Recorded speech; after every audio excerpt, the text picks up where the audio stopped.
যে ইসলাম যে পূর্বে যেরকম ছিল, যে নতুন রূপে প্রথমে কোনো কিছুই ছিল না, ইসলামের আস্তে আস্তে দিনের দাওয়াত দিয়ে আল্লাহ নবী করিম সাল্লাল্লাহু আলাইহি ওয়াসাল্লাম মানুষকে, আল্লাহ বলা মানুষকে দিনের পথে দাওয়াত দিয়ে ইসলাম কবুল করাইছেন।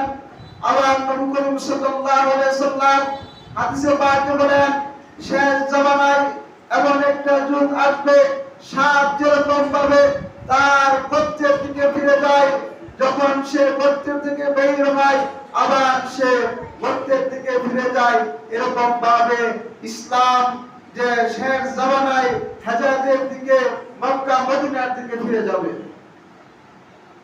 আজকে দেখেন বর্তমান সময়ে ফিলিস্তিনে আপনার আমার ইসলামী ভাই, দ্বীনি ভাইদেরকে ইসরায়েলি সৈন্যরা বিভিন্ন ভাবে নির্যাতিত করে তাদেরকে হত্যা করা হইতেছে।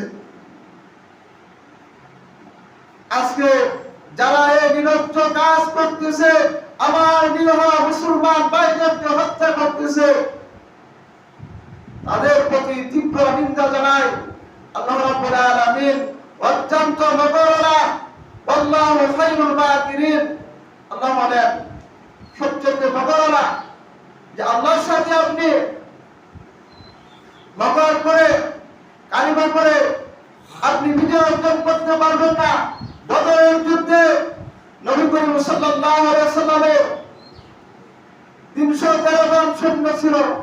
আল্লাহ রাব্বুল আলামিন কুদরতিভাবে বদরের যুদ্ধে আল্লাহ নবী করিম সাল্লাল্লাহু আলাইহি ওয়াসাল্লামকে বিজয় অর্জন করাইছেন। আজকে দেখেন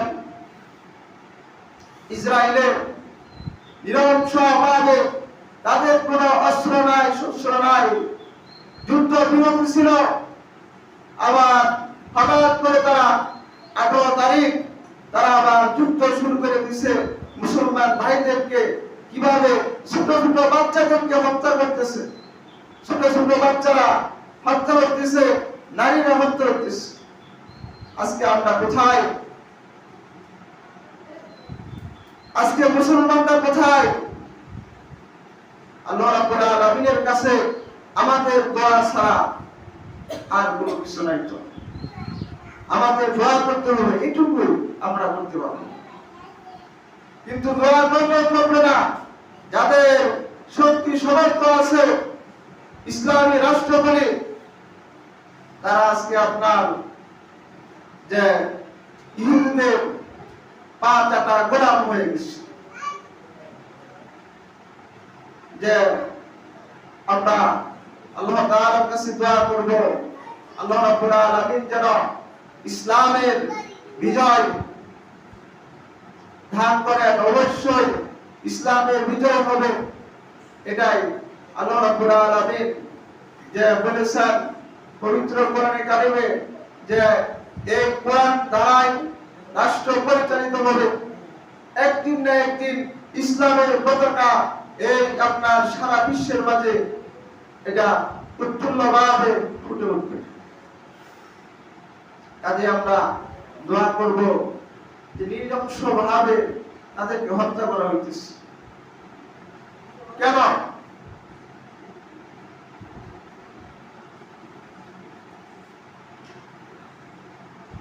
আল্লাহ রাব্বুল আলামিন যেন এই যে হত্যাযোগ্য এরকম ভয়াবহতা ভাবে তারা আমাদের মুসলমান ভাইদেরকে হত্যা করতেছে।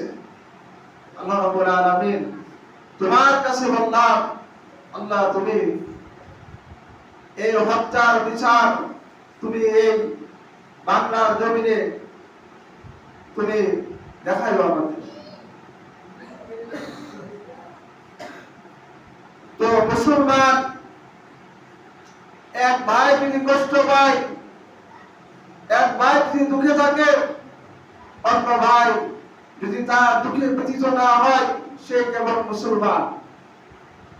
যে এক ভাই ব্যথিত হচ্ছে, আরেক ভাইয়ের সেই ব্যথিত তার গ্রহণ করতে হবে। একদল কষ্টে আছে, তার কষ্ট তারও গ্রহণ করতে হবে। সেই প্রকৃত মুসলমান ইমানদার হতে পারবে না যতক্ষণ পর্যন্ত তার অপর ভাই তার কাছ থেকে নিরাপদ হবে।